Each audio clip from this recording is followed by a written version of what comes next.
Hello, my name is Vaeloc from riftrecall.com and this is my guide for the Stormbreaker Protocol normal dungeon. This is a dungeon unlike any other that you have faced so far because you will be using a robotic mech suit for the first half of the dungeon.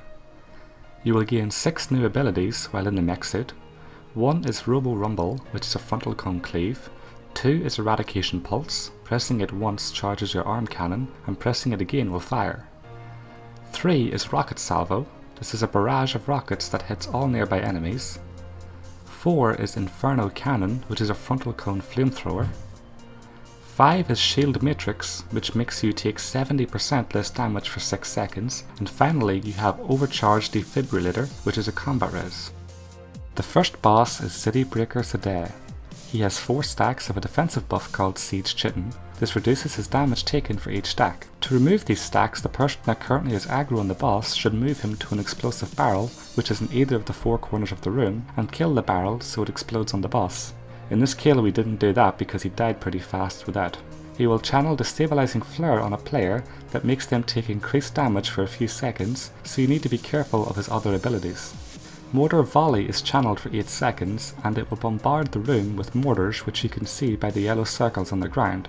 You need to keep moving to avoid these. Finally, he does Sledgehammer Strike. This is a channeled ability and you will see it by the red curved line on the floor in front of the boss. After 3 seconds, any player standing on that red line will take damage and get knocked back. This happens a total of 3 times in a row, with the red line moving further away from the boss each time, so just don't get hit by all 3 and you will be fine. If you take a lot of damage and are in need of healing, then you can kill an explosive barrel around the corners of the room and it will spawn a healing orb. To use it, you just need to stand on it and you will be healed up quickly over time.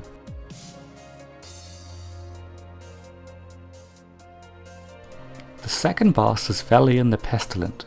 The boss himself is not targetable, but you can target and kill 3 of his body parts. These are his left and right trunks and his spear. The most effective way to kill these is by using your AoE abilities, mainly Rocket Salvo and Inferno Cannon. Once you kill all 3 body parts, the boss will become exposed for 12 seconds and you can attack him directly. After 12 seconds the boss will regrow his trunks and spear and you need to repeat the process of killing them to expose him. Vaeloc does a frontal cone cleave which is easily visible by the red lines on the ground, so you should do your best to dodge them, but it is not always easy. Finally, he will spawn Ensnaring Blossoms. These are large stationary plants that don't do anything, but if you kill them they will spawn a healing orb if you need one. That's all there is to this boss. Just kill the body parts, then deal as much damage to him while he is exposed, and repeat until he is dead. Telephalon is the third boss and possibly the most difficult depending on how skilled your group is. A quick disclaimer to say that in this video we tanked him at the corner where we are now to make it easier because we could ignore the ads, but this has since been hotfixed so the boss is a bit harder, but his abilities remain unchanged. At this point you no longer have your mech suits, so you are playing your character as normal. His main ability is Magma Torrent. He will cast this and it will deal a small amount of initial damage to the group. However, it also applies a hard hitting damage over time effect which needs to be dispelled quickly. He will wrap a person in a chitin weave cocoon. A player will get an action button that they need to use to free this person trapped in the cocoon.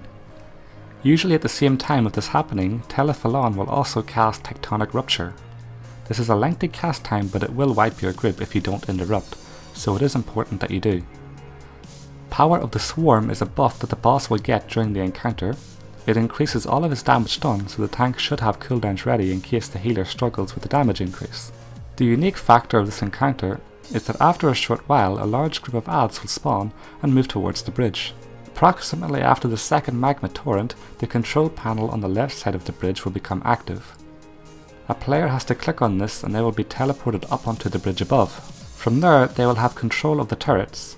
You will have 3 abilities with the turrets. 1 is to fire and 2 and 3 is to AoE stun and AoE slow. Whoever is assigned to the turrets needs to stun and slow the ads so that they can kill them with turret fire.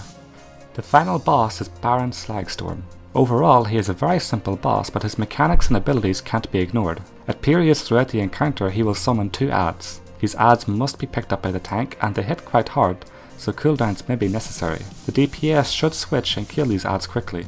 The Baron will buff himself with Ion Shield. It is a cast time buff that will reflect damage back to the player, although it can and should be quickly purged. He will also cast Chain Lightning. This will hit 3 players and deal a small amount of damage to them. It will also apply his damage over time effect that should be dispelled. Finally, he will do Ion Surge.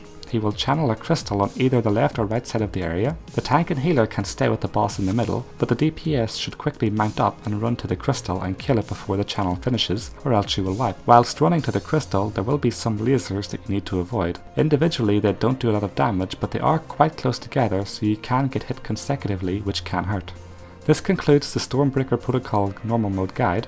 If you find this video helpful, then please like, subscribe and comment. If you want more guides for dungeon, classes, raids and more, you can visit us at www.riftrecall.com. Thanks for watching.